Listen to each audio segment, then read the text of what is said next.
En una ciudad cualquiera, donde las luces de neón iluminan las calles y la rutina parece imperturbable, vive Héctor Ramírez, un hombre común con una vida aparentemente tranquila.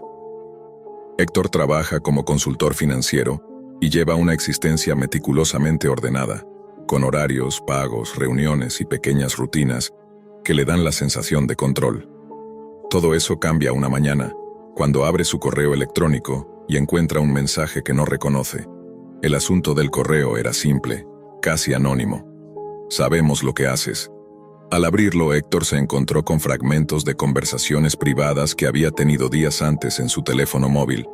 Al principio pensó que se trataba de un error o de algún tipo de spam sofisticado, pero conforme revisaba los detalles, se dio cuenta de que cada línea estaba perfectamente alineada con su vida personal. Transacciones bancarias recientes, recibos de compras, incluso documentos confidenciales de su trabajo. Nada de esto podía ser casualidad. Días después, los correos se hicieron más específicos y más personales. Una tarde, mientras Héctor tomaba café en su apartamento, su ordenador emitió el sonido familiar de un nuevo mensaje. Esta vez, junto a los archivos robados, había una amenaza clara. Si no cumples con nuestras demandas, todo esto será divulgado. La sensación de vulnerabilidad fue inmediata. Cada paso que daba en su vida cotidiana parecía vigilado. Cada mensaje que enviaba, cada llamada que realizaba, podía ser observado por alguien invisible. Héctor intentó racionalizar la situación. Cambió contraseñas, reforzó la seguridad de sus dispositivos, revisó sus cuentas bancarias, incluso acudió a expertos en ciberseguridad. Nada parecía detener la escalada. Pronto, los atacantes dejaron de ser meros observadores. Empezaron a imponer condiciones. Le exigían transferencias de dinero, cantidades que aumentaban con cada correo, y advertían que si no se cumplían, su reputación y su seguridad personal estaban en riesgo. El miedo se transformó en paranoia. Héctor comenzó a notar patrones extraños, llamadas sin respuesta, sombras que parecían seguirlo por la calle, cuentas anónimas en redes sociales que publicaban información detallada sobre sus actividades diarias. La presión no solo era digital, sino psicológica. Cada interacción, incluso con amigos y familiares, se tornaba peligrosa. Una noche, mientras revisaba un mensaje que parecía más urgente que los anteriores, Héctor descubrió que los atacantes habían conseguido acceso a sus cámaras domésticas. Fotografías de su apartamento, de su madre cocinando, de sus documentos sobre la mesa, aparecían adjuntas. La intimidad que él creía resguardar estaba completamente expuesta. Y con cada nuevo correo, los atacantes aumentaban la intensidad de sus demandas. Fue entonces cuando la amenaza cambió de nivel. Ya no solo era dinero lo que pedían. Las instrucciones se volvieron ilegales, movimientos de cuentas, transferencias desde bancos de terceros, e incluso acciones que podían involucrar a terceros inocentes.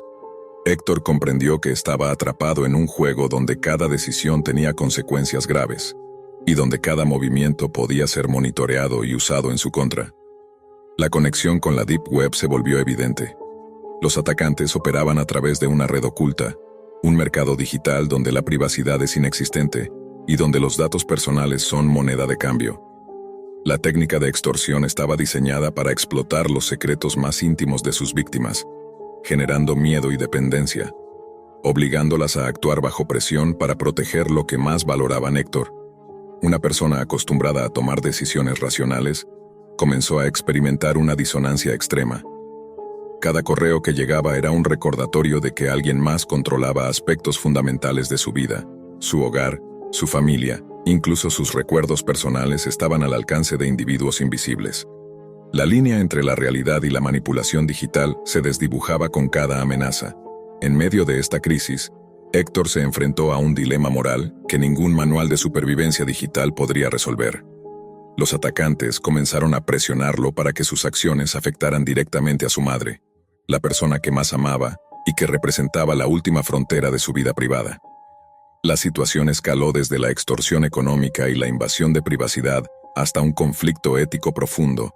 Era un escenario en el que las reglas tradicionales ya no aplicaban. La amenaza no estaba solo en la pantalla de su computadora.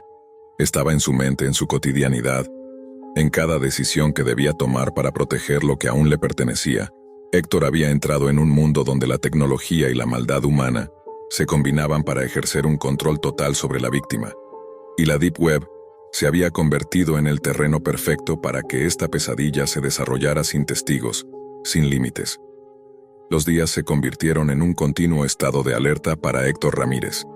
Cada sonido de notificación de su teléfono, cada vibración de su correo electrónico, provocaba un sobresalto inmediato.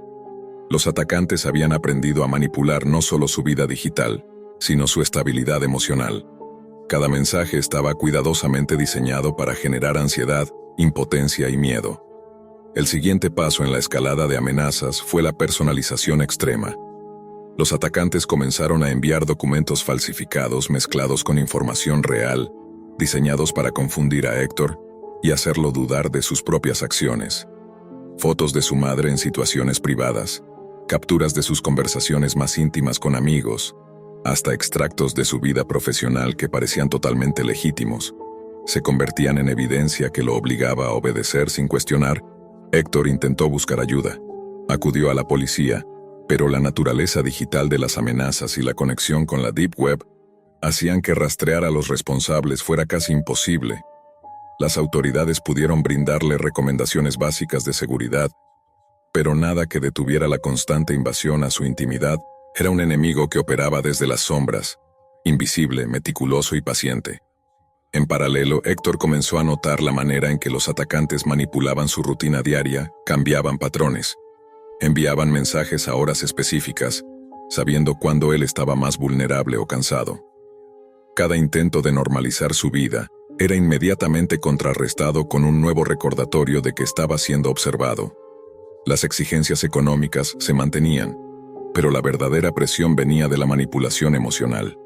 La amenaza de exponer secretos familiares y la insinuación de que actos ilegales podían ser la única forma de proteger a sus seres queridos. A medida que la situación se volvía insostenible, Héctor comenzó a documentar cada correo, cada mensaje, cada amenaza. Guardaba pruebas, anotaba fechas y horas, trataba de encontrar un patrón, algo que le diera control sobre la situación.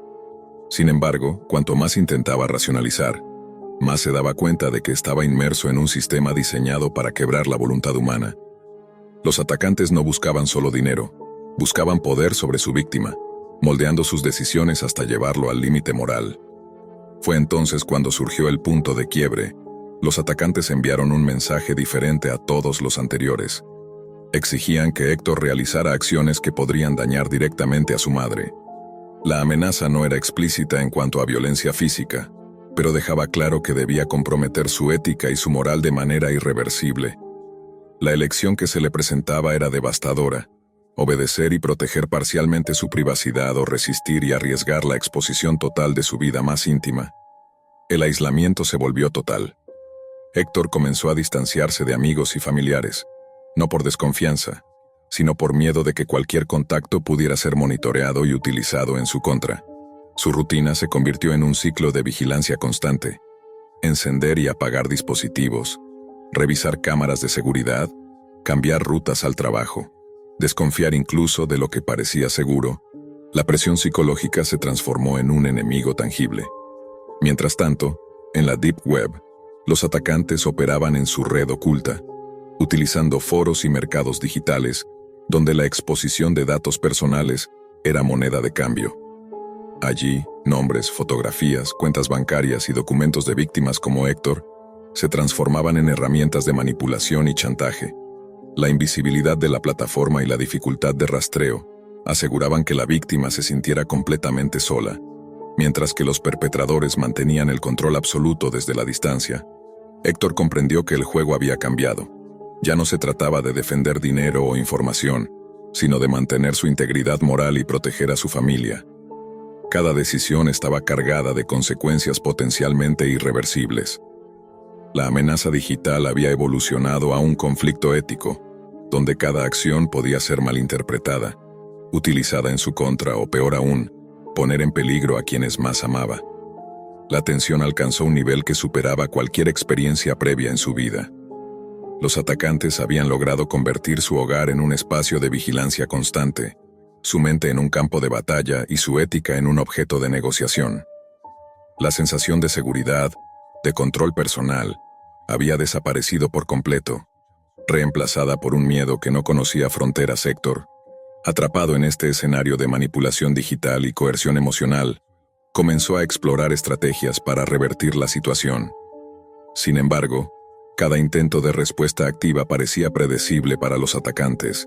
Era evidente que desde la Deep Web, alguien observaba cada movimiento, ajustando la presión para mantenerlo dentro de su red de control.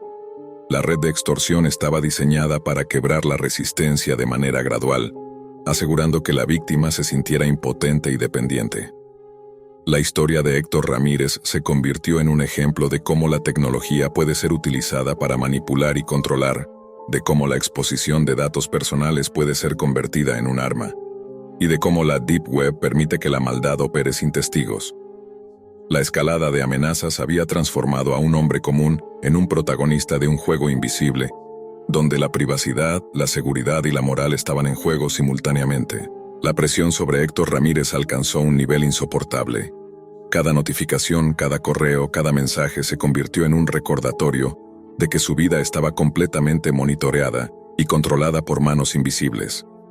La sensación de inseguridad era constante, y la línea entre lo digital y lo real se había desdibujado por completo. Los atacantes, operando desde la profundidad de la Dark Web, ya no se conformaban con intimidarlo. Sus demandas se habían transformado en un ejercicio de manipulación psicológica extremadamente refinado. Querían quebrar su voluntad, obligarlo a actuar en contra de sus propios valores, a tomar decisiones que podrían dañar irreversiblemente a quienes más amaba. La presión moral era ahora la herramienta más potente de control. Finalmente Héctor recibió un correo que contenía instrucciones claras y directas. Debía cometer un acto que pondría en peligro a su madre. La situación lo llevó al límite de su resistencia ética. Sabía que cualquier acción equivocada podría tener consecuencias devastadoras, pero también comprendía que la exposición completa de su vida personal y profesional estaba al alcance de los atacantes si se negaba. En ese momento de extremo aislamiento y miedo, Héctor decidió no actuar impulsivamente.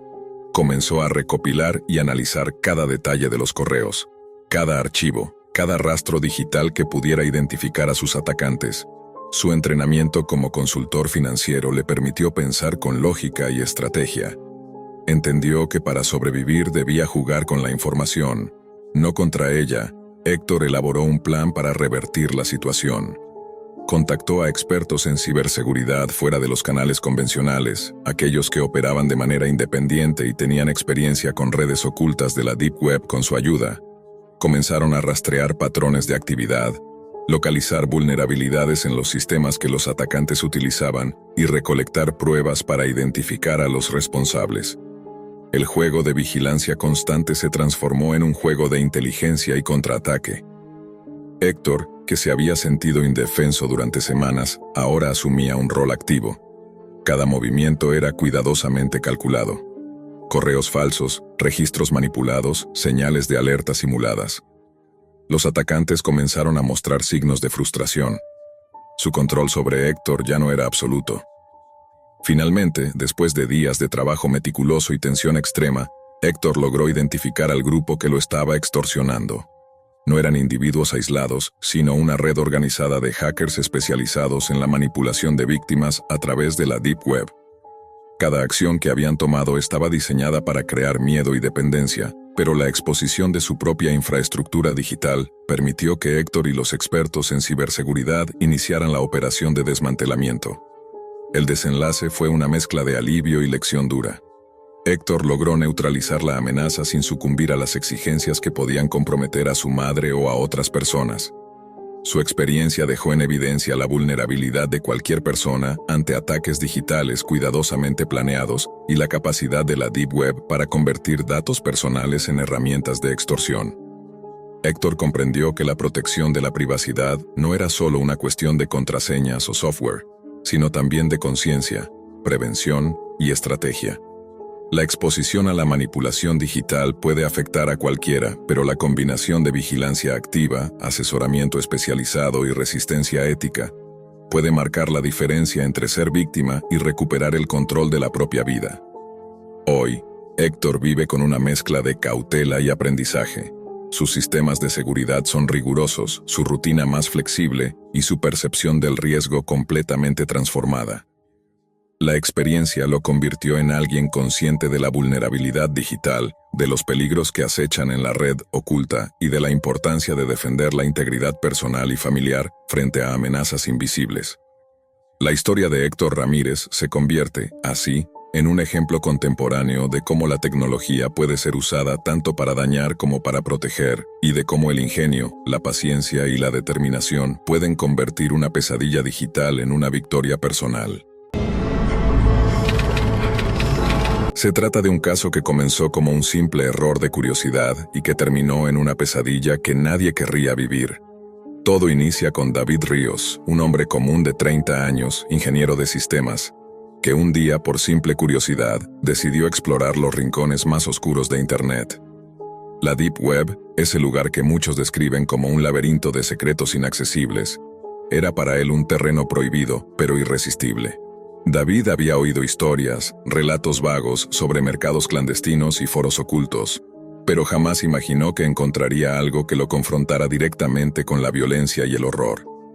Aquella noche, solo en su apartamento, abrió su computadora y navegó hacia un sitio web que prometía contenido privado e interactivo. La pantalla cargó lentamente y lo que apareció hizo que el corazón de David se detuviera por un instante. Una habitación pobremente iluminada, con paredes desnudas y una única figura en medio del cuarto. Era una joven, de cabello oscuro y mirada aterrorizada, sentada en una silla rígida, con las manos atadas frente a ella. Cada gesto, cada intento de mover la cabeza hacia la cámara, parecía suplicarle ayuda. Pero David, paralizado por el miedo y la incredulidad, se limitó a observar. Escuchaba los gritos silenciosos de la mujer, sus ojos clamando por auxilio, y sin embargo, no hizo nada. La pantalla mostraba cada movimiento con claridad. Alguien, desde algún lugar, vigilaba, controlaba la situación. Al principio pensó que era un montaje, un contenido digital creado con actores, pero cuanto más observaba, más notaba los detalles que lo convencían de que la escena era real. La habitación tenía imperfecciones humanas, manchas en las paredes, el desgaste de los muebles, el sonido lejano de pasos y puertas cerrándose, y entonces la joven habló directamente a la cámara. No eran palabras claramente audibles, pero David juraría que entendió un simple y desgarrador mensaje. «Ayúdame, por favor». El miedo lo consumió. Su corazón latía con fuerza, y una sensación de pánico paralizante lo obligó a cerrar la pestaña y apagar la computadora. Se repetía a sí mismo que quizá era mejor no involucrarse, que era demasiado peligroso. Pero lo que no sabía David en ese momento es que aquella decisión marcaría el inicio de un terror personal que pronto tocaría su propia vida.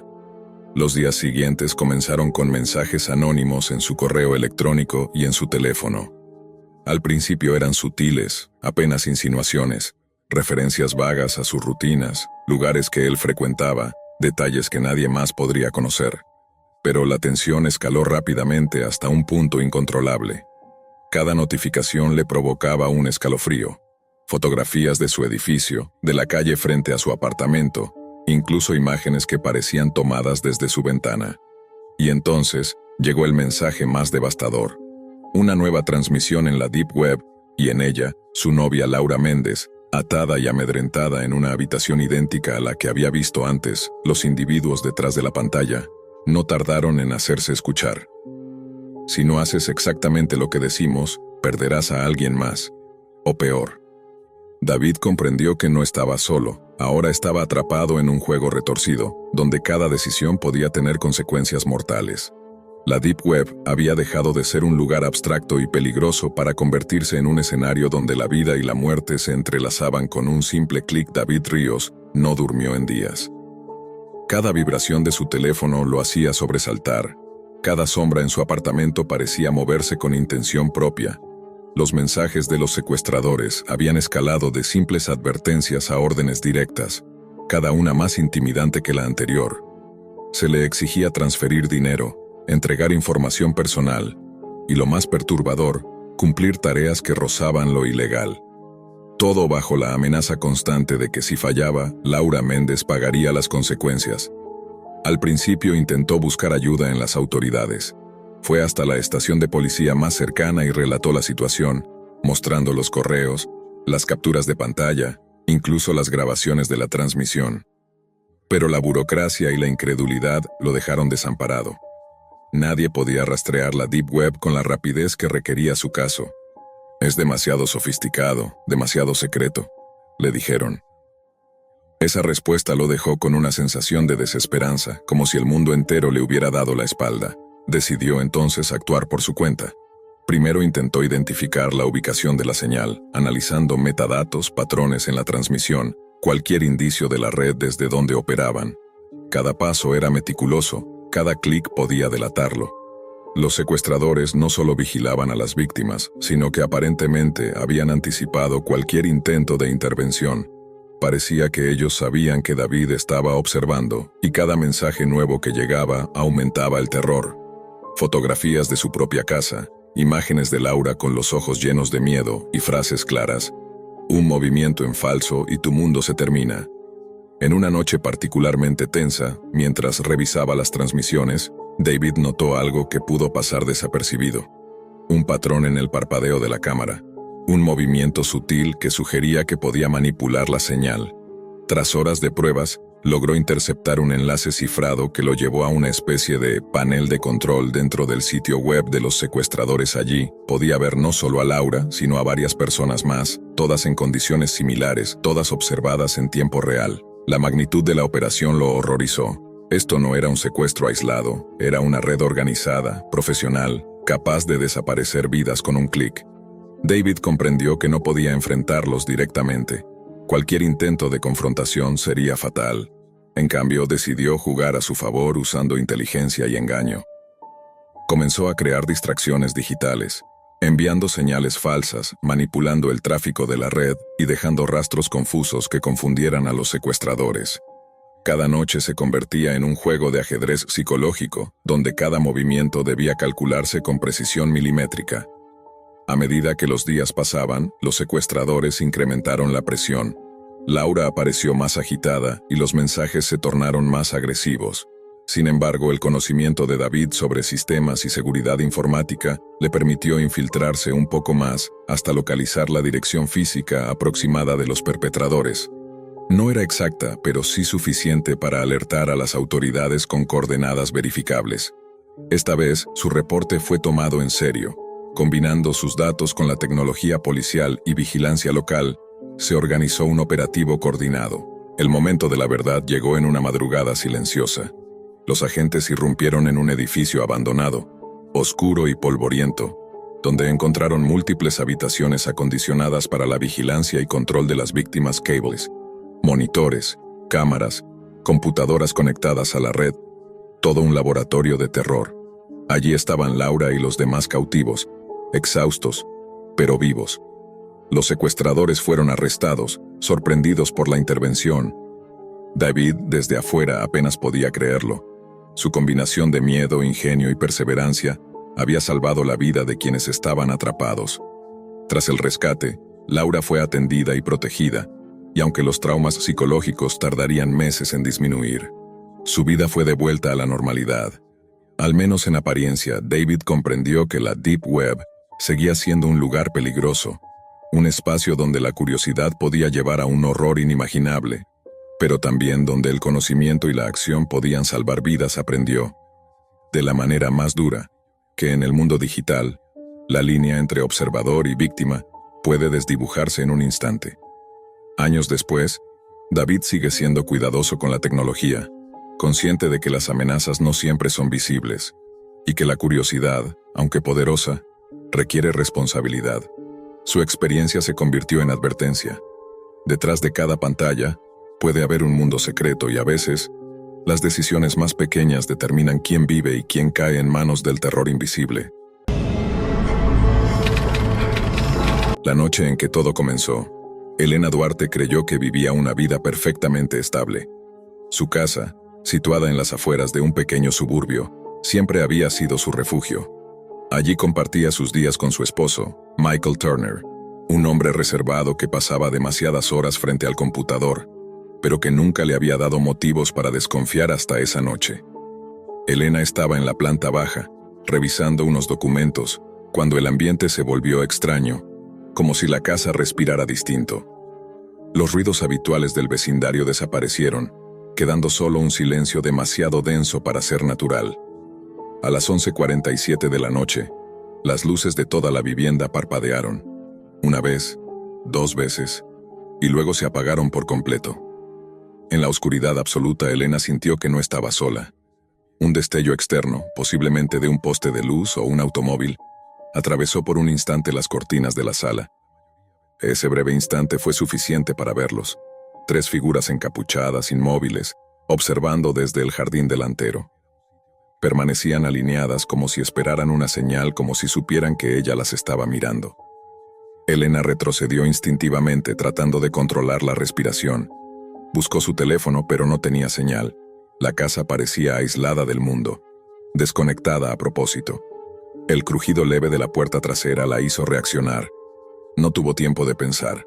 Se escondió detrás del mueble más cercano, intentando que su propio pulso no la delatara. Escuchó pasos lentos, calculados, que se desplazaban por la cocina. Eran varios. No hablaban entre ellos. No forcejeaban. Actuaban como si ya supieran exactamente a dónde ir. Elena contuvo el aliento. Durante lo que parecieron horas, las figuras revisaron la casa. Abrían puertas, movían objetos, como si buscaran algo muy específico. Finalmente, los pasos se detuvieron. Luego, sin explicación, la casa quedó en silencio. Unos minutos después, Elena escuchó nuevamente el sonido de la puerta, esta vez cerrándose, y entonces las luces regresaron. Tomó valor para salir de su escondite. Todo estaba exactamente igual, excepto por un detalle que le heló la sangre.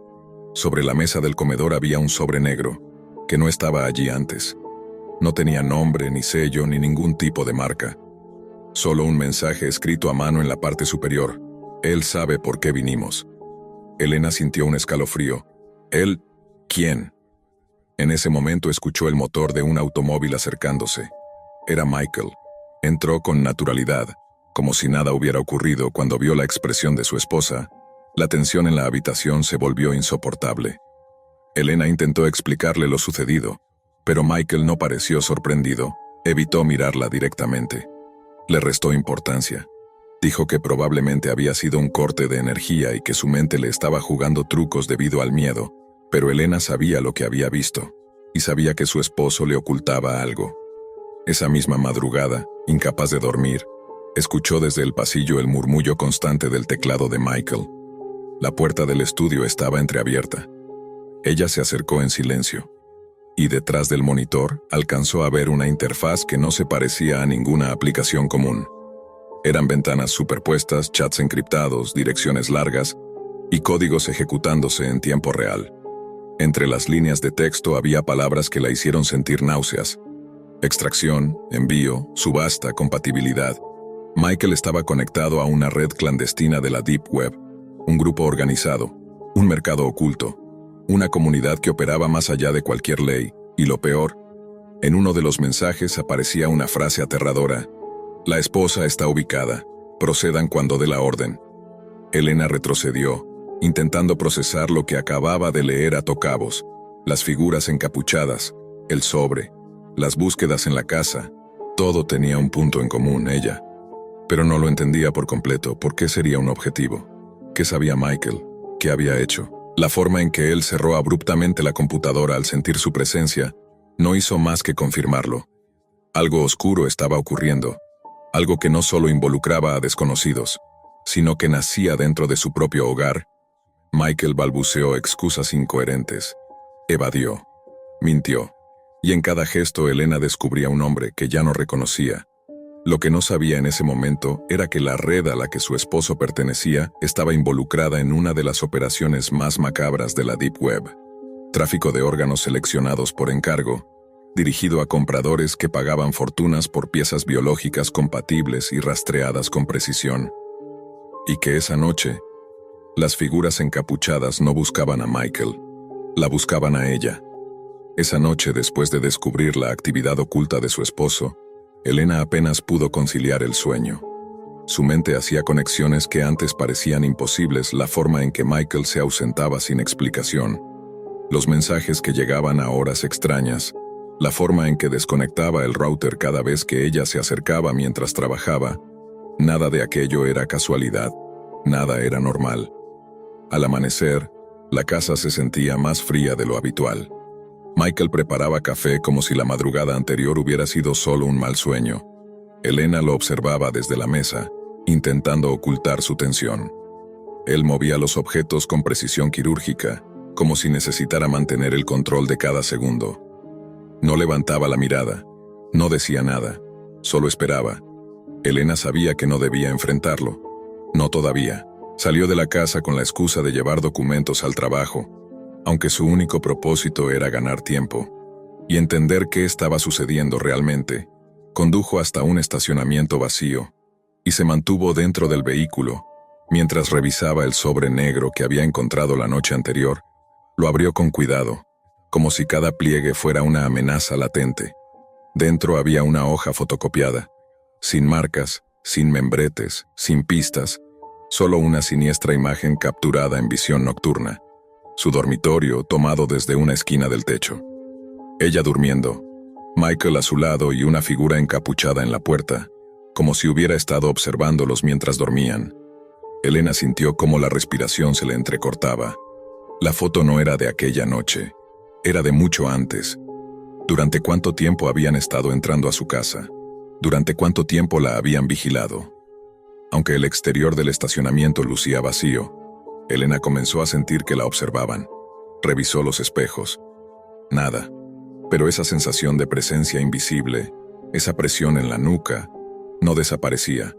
Guardó el sobre, encendió el motor y decidió ir a la policía. Pero a medio camino se detuvo. ¿Qué iba a decir? ¿Que unas figuras misteriosas habían entrado a su casa y dejado una foto? ¿Que su esposo estaba involucrado con redes clandestinas de tráfico de órganos? Podían pensar que estaba confundida o paranoica. Y si Michael tenía contactos dentro de ese mundo, quizá incluso dentro de la autoridad, acudir sin pruebas sólidas sería peligroso. Elena necesitaba entender qué tan profundo estaba él involucrado. Cuando regresó a casa encontró a Michael en el sótano, un lugar donde rara vez le permitía entrar. Estaba moviendo cajas llenas de cables, discos duros externos, antenas modificadas y otros equipos que ella no reconocía. Cuando él notó su presencia, reaccionó con una mezcla de sorpresa y molestia. «No deberías estar aquí», dijo él en tono seco. Elena tomó nota mental de cada objeto. Había más de lo que parecía. Mucho más.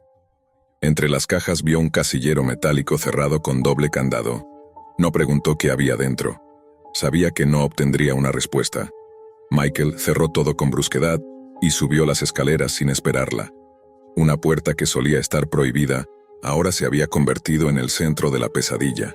Cuando él salió más tarde para hacer unas diligencias, Elena supo que era su única oportunidad para revisar el sótano. Descendió con el corazón latiendo a un ritmo insoportable. Encendió la linterna de su teléfono y empezó a revisar cada detalle. Documentos, cables, notas sueltas. Nada parecía tener sentido, hasta que encontró un pequeño cuaderno con anotaciones escritas a mano. Allí estaban nombres, códigos de identificación, fechas y algo más. Una lista titulada Compatibilidades confirmadas. Elena buscó entre los apuntes. En la tercera línea, su cuerpo quedó paralizado. Caso ED. Compatibilidad máxima. ED. Elena Duarte. Era ella. Al lado había un número, 12.37, y otra anotación. Prioridad del comprador, alta. Ese instante la dejó sin aire. Su esposo no solo sabía que ella era un objetivo, él la había entregado. Al escuchar el ruido del motor de un auto aproximándose, Elena guardó el cuaderno y subió rápidamente.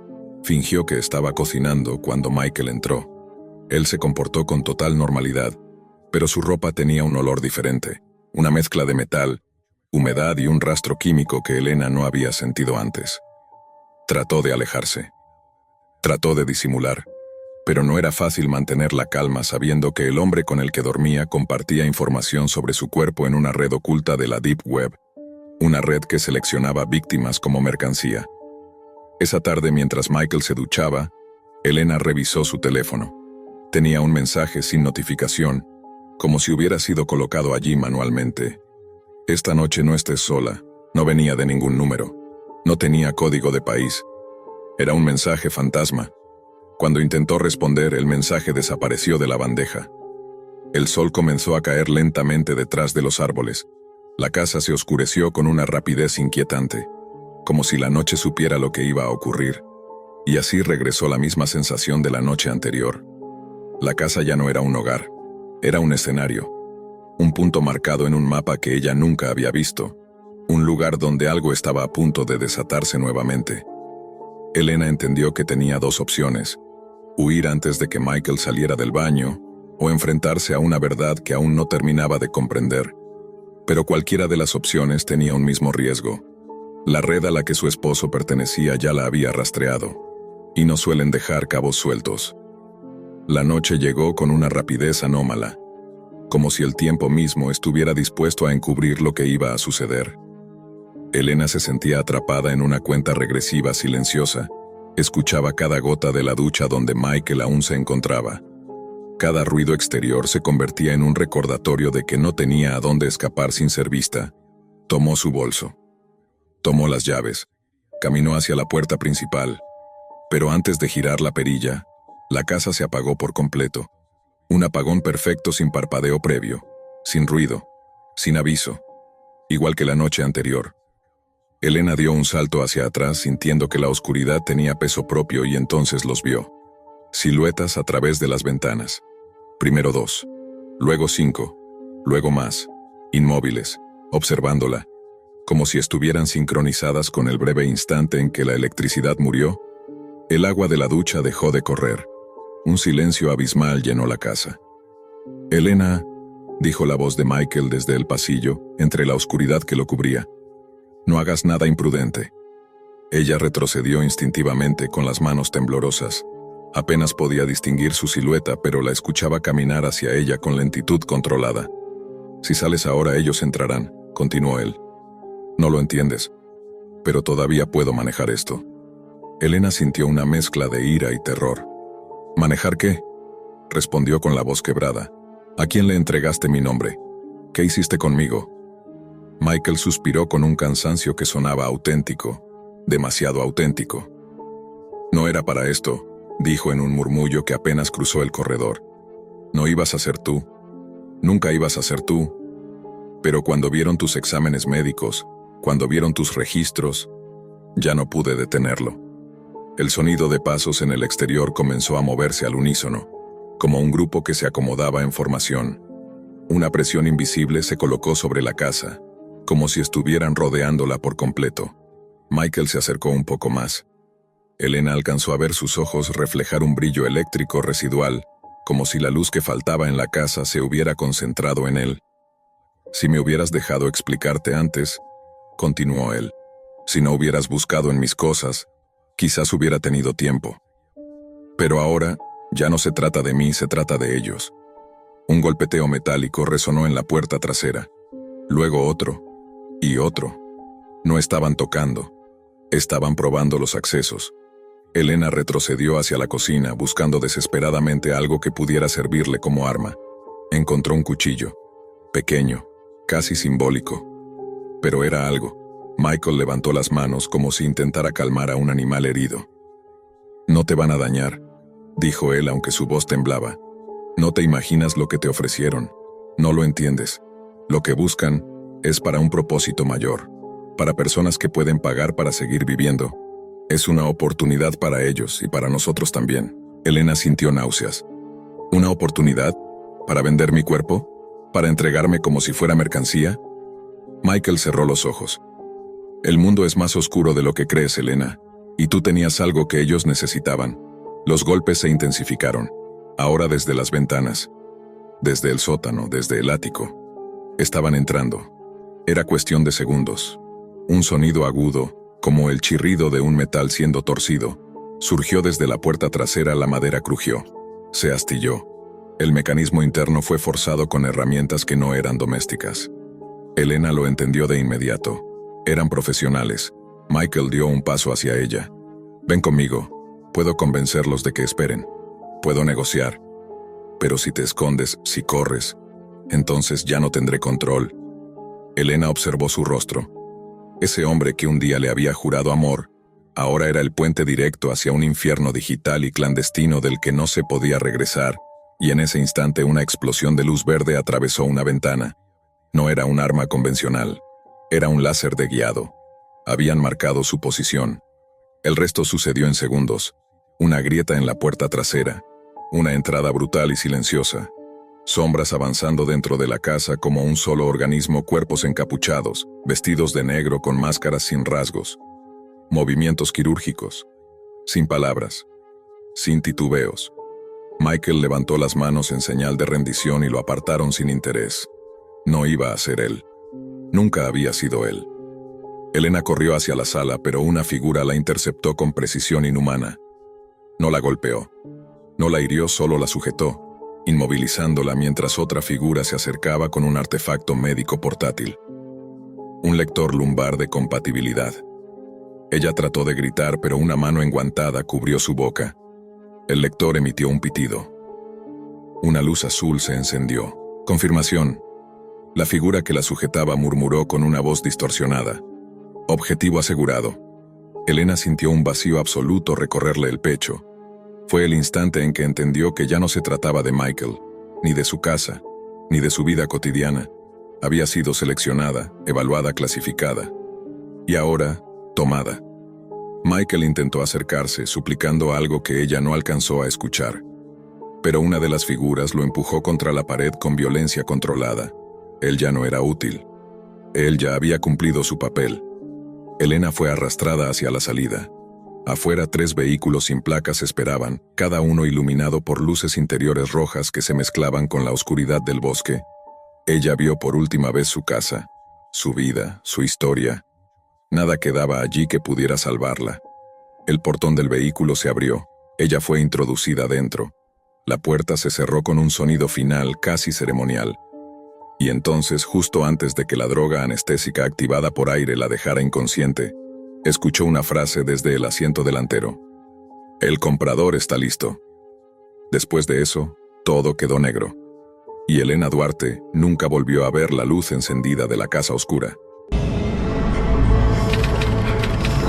En los archivos de un caso poco conocido, surge el nombre de Clara Novak, una estudiante destacada de ingeniería informática cuyo día a día parecía transcurrir con absoluta normalidad. Pero según los registros, todo cambió cuando comenzó a recibir atenciones inesperadas por parte de un compañero de curso, Damon Cross, un joven reservado, brillante en temas de programación, y cuya obsesión por Clara fue creciendo de forma silenciosa. Al principio, los mensajes insistentes, las apariciones casuales y los intentos de acercarse parecían comportamientos molestos, pero no necesariamente peligrosos. Sin embargo, los testimonios indican que, con el paso de las semanas, Damon comenzó a traspasar límites. Correos sin remitente, comentarios sobre lugares que Clara había visitado recientemente, y referencias a conversaciones que solo ella recordaba haber tenido en su entorno más íntimo. La tensión llegó al punto de quiebre cuando Clara decidió confrontarlo. Según personas cercanas, Damon reaccionó con una mezcla de incomodidad y frialdad, y al día siguiente desapareció por completo del campus, como si se hubiera esfumado. Pero lo más inquietante vendría después. Aunque Damon ya no estaba presente, Clara empezó a notar miradas desconocidas en la calle, sombras que parecían seguir sus pasos, vehículos que coincidían demasiado a menudo con su ruta diaria. No reconocía a ninguno de esos hombres, pero todos compartían el mismo patrón. Aparecían, la observaban y se marchaban sin decir palabra. La situación escaló cuando Clara descubrió que alguien había accedido a su red doméstica. Los reportes indican fallos en dispositivos que nunca antes habían dado problemas. Cámaras encendiéndose solas, luces intermitentes, notificaciones de acceso desde ubicaciones desconocidas. Aún así, no había pruebas claras que señalaran a un responsable. La investigación posterior revelaría un aspecto mucho más oscuro. Damon no había desaparecido, al menos no del todo. Había trasladado su presencia a un lugar más difícil de rastrear. Según los peritos informáticos, el joven había ingresado profundamente en la Deep Web, aprovechando foros clandestinos y plataformas ocultas para contratar a personas dispuestas a vigilar, seguir y registrar cada paso de Clara a cambio de dinero o favores digitales. Los registros hallados más tarde describen su método. Publicaba instrucciones detalladas sobre los movimientos de Clara. Distribuía capturas de cámaras que él mismo habría manipulado en su vivienda. Coordinaba a desconocidos que actuaban como extensiones de su vigilancia. Todo esto mientras observaba cada reacción desde la distancia, alimentando un juego retorcido en el que Clara nunca accedió a participar. La tensión alcanzó niveles insoportables cuando ella comenzó a comprender la magnitud del control que Damon ejercía desde las sombras. Lo que al principio parecía acoso convencional, se convirtió en una maquinaria diseñada para quebrarla psicológicamente, vigilando cada uno de sus espacios, su casa, su facultad, incluso los lugares donde buscaba refugio con el tiempo, y presionada por la evidencia acumulada, Clara decidió actuar. Ese movimiento la llevó, inevitablemente, hacia un encuentro final con Damon, un momento en el que ambos quedaron expuestos a las consecuencias de todo lo ocurrido. Pero lo que sucedió a partir de ese punto, el enfrentamiento ocurrió en un lugar aislado de la ciudad, un antiguo almacén que Damon había preparado como su refugio, según el testimonio de Clara. Cada paso que daba hacia ese sitio estaba medido, cada sonido podía delatarla. Sin embargo, la determinación de confrontarlo superaba el miedo que la paralizaba desde semanas atrás. Al ingresar, Clara encontró el espacio transformado en un centro de vigilancia improvisado. Decenas de pantallas, cámaras apuntando a distintos ángulos de su vida, registros digitales de todos sus movimientos y conversaciones, el olor a aparatos electrónicos quemándose, cables y monitores encendidos impregnaba el aire. Damon estaba allí, sentado frente a un teclado, observando en silencio. Su mirada era fría, calculadora, como si hubiera esperado exactamente ese momento. «Sabía que vendrías», dijo Damon con voz monótona. No había rabia, solo una calma perturbadora. Clara, temblando, trató de mantener la compostura. No buscaba diálogo ni explicaciones, solo quería terminar con aquel juego que había convertido su vida en un infierno. Lo que ocurrió después se transformó en un enfrentamiento de ingenio y valentía. Damon, confiado en su red de vigilancia, intentó manipular la situación, mostrándole evidencias de que podía controlar su entorno incluso a kilómetros de distancia. Pero Clara, anticipando sus movimientos, había preparado su propia estrategia. Había logrado desconectar parte de los sistemas que él utilizaba para monitorearla, bloqueando sus cámaras y cortando el acceso a los terceros que él había contratado. En un momento crítico, Damon se dio cuenta de que su control se desmoronaba. La frustración y la desesperación lo llevaron a un error. Intentó huir por una salida lateral, pero Clara lo enfrentó y lo obligó a detenerse. Fue entonces cuando la policía, alertada previamente por Clara, llegó al lugar. La operación resultó en la detención de Damon y la confiscación de todos sus dispositivos, incluyendo discos duros con información de la Deep Web, registros de seguimiento de Clara y evidencia de las personas que había contratado para acosarla. El caso de Clara Novak se convirtió en un ejemplo paradigmático de los riesgos de la Deep Web. Cómo una persona puede manipular tecnología y redes ocultas para acosar y controlar a otra. Los especialistas coincidieron en que la planificación y obsesión de Damon eran extremas, y que solo la valentía, astucia y preparación de Clara evitaron un desenlace aún más trágico años después. Clara continúa su vida, pero la experiencia dejó marcas profundas. Una mezcla de desconfianza hacia la tecnología y un entendimiento mucho más agudo de la vulnerabilidad digital. Su historia, documentada en informes policiales y testimonios de expertos, sirve como advertencia y lección sobre los límites del control y la obsesión humana en la era digital. El juego retorcido de Damon terminó, pero su caso sigue presente en los archivos de Crónica Criminal, recordando que, incluso en un mundo interconectado y aparentemente seguro, los peligros pueden acechar desde lugares invisibles y ocultos, donde la vigilancia y la manipulación se combinan para crear terror en la vida cotidiana. Me llamo Leonardo Mena. Tengo 28 años y nunca he creído en fantasmas, energías extrañas ni nada por el estilo. Mi trabajo en redes me ha enseñado que casi todo tiene una explicación técnica, pero lo que estoy a punto de contar no encaja en ninguna lógica que conozca. Todo empezó una noche en la que decidí entrar más profundo de lo normal en la Deep Web. Suelo navegar por esos sitios por curiosidad profesional. Códigos viejos, foros abandonados, herramientas extrañas, cosas que normalmente no representan un riesgo real si sabes lo que haces. Fue ahí donde lo encontré. Un script con un nombre absurdo y pretencioso, Puente de Comunicación Cósmica. No tenía descripción, no tenía autor, no tenía comentarios. Era solo un archivo escondido entre carpetas sin etiquetar, como si alguien hubiera querido que no lo encontraran fácilmente. Por alguna razón lo descargué. Lo abrí esperando ver un montón de líneas de código inútil. Pero apenas lo ejecuté, apareció una ventana oscura con un solo mensaje. ¿Leonardo? Se me congeló la pantalla, o al menos eso sentí yo. No había escrito mi nombre en ninguna parte. No había permisos concedidos.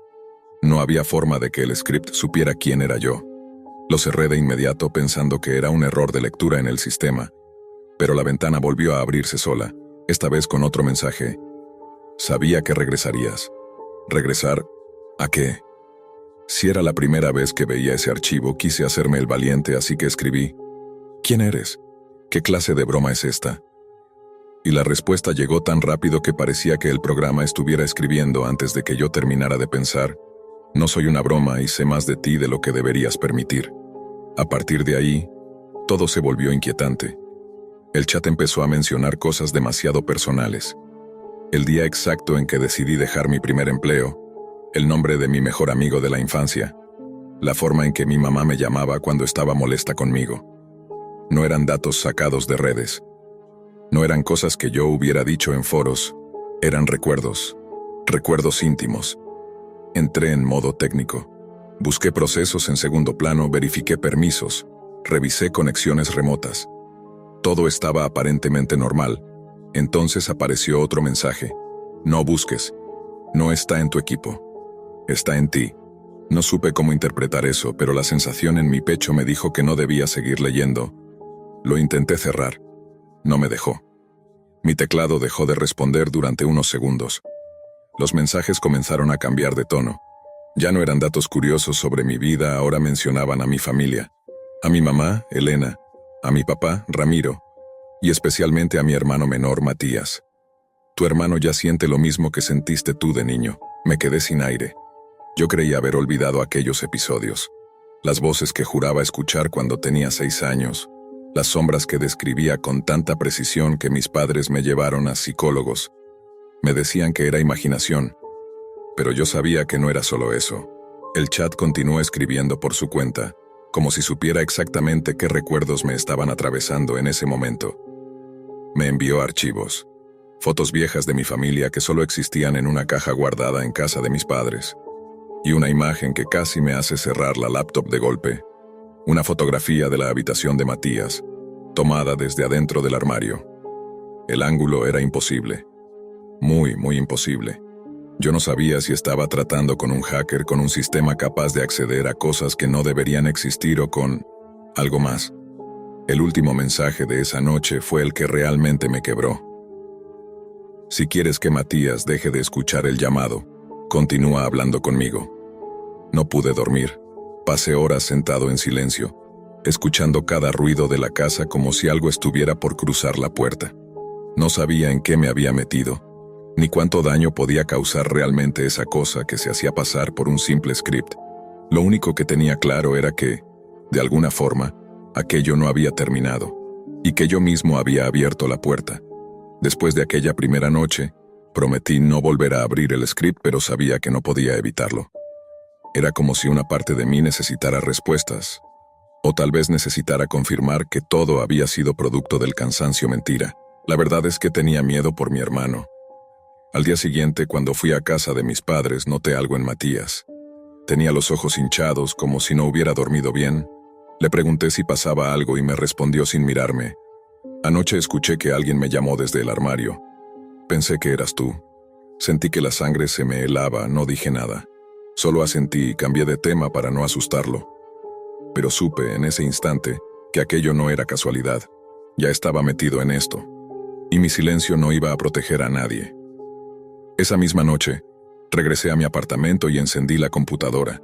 Ni siquiera ejecuté el archivo. La ventana del chat apareció sola, como si hubiera estado esperando. Tardaste, no contesté. Matías escuchó el llamado, te lo dije. Era como si la cosa supiera exactamente qué había ocurrido. Tragué saliva y escribí: ¿qué quieres de nosotros? La respuesta apareció lentamente esta vez, como si disfrutara cada palabra. No te equivoques, Leonardo. Esto no es sobre ustedes. Es sobre el puente que abriste. La ventana mostró un código extraño mezclado con símbolos que no reconocía. No parecían caracteres humanos. Era como ver un lenguaje incompleto, como si lo estuviera observando a través de un vidrio distorsionado. Intenté tomar una captura. La pantalla parpadeó y el archivo se borró por sí solo. El chat quedó en negro durante unos segundos. Luego, no puedes registrar lo que no pertenece a tu mundo. Sentí un nudo en la garganta. ¿Qué eres?, escribí.